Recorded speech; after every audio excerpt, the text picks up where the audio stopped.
মাননীয় প্রধানমন্ত্রী যখন নির্বাচনী ইশতেহারে ঘোষণা করলেন যে আমরা সরকার গঠন করলে তিস্তা মহাপ্রকল্প বাস্তবায়ন করব, ইতিমধ্যে আমাদের পানি সম্পদ মন্ত্রণালয়ের মন্ত্রী সহ আমরা বিশেষজ্ঞ টিম যখন দফায় দফায় সেই তিস্তা এলাকায় পরিদর্শন করছি, সেখানে আমরা টেকনিক্যাল কমিটি গঠন করেছি এবং মাননীয় প্রধানমন্ত্রী যখন সংসদে ঘোষণা দিলেন যে আমরা তিস্তা মহাপরিকল্পনা বাস্তবায়ন করবই, সেই সময় এই যে তিস্তা পরিকল্পনা বাস্তবায়ন হবে এটার একটা কি বলবো, এটা ক্রেডিট নেওয়ার জন্য তারা এই ধরনের আন্দোলনের কথা বলছেন, এই ধরনের তারা এখন এই কথাগুলো বলছেন যেগুলো বিগত দিনে তাদের মুখে আমরা কখনোই কোনোদিন শুনি নাই।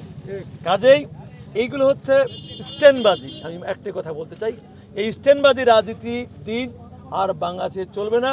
কারণ বিএনপি কথায় বিশ্বাস করে না, কাজে বিশ্বাস করে। বাংলাদেশের ইতিহাসে এইবার বাজেট হয়েছে, দেখেছেন বাজেট হওয়ার সঙ্গে সঙ্গে দেখবেন যে গ্রামে গঞ্জে কেরোসিন তেলের দাম, সয়াবিন তেলের দাম, লবণের দাম, নিত্য প্রয়োজন অনেকগুলো জিনিসপত্রের দাম বৃদ্ধি পায়। এবার আমাদের বাজেট ঘোষণা পরে 61টি নিত্য প্রয়োজনীয় দ্রব্যের মূল্যের দাম কমানো হয়েছে এবং গ্রামে কোনো মানুষ বলতে পারবে না এবার বাজেট ঘোষণা পরে কোনো জিনিসপত্রের দাম বাড়েছে। কাজেই আমরা বিএনপি কথায় বিশ্বাস করি না, কাজে বিশ্বাস করি।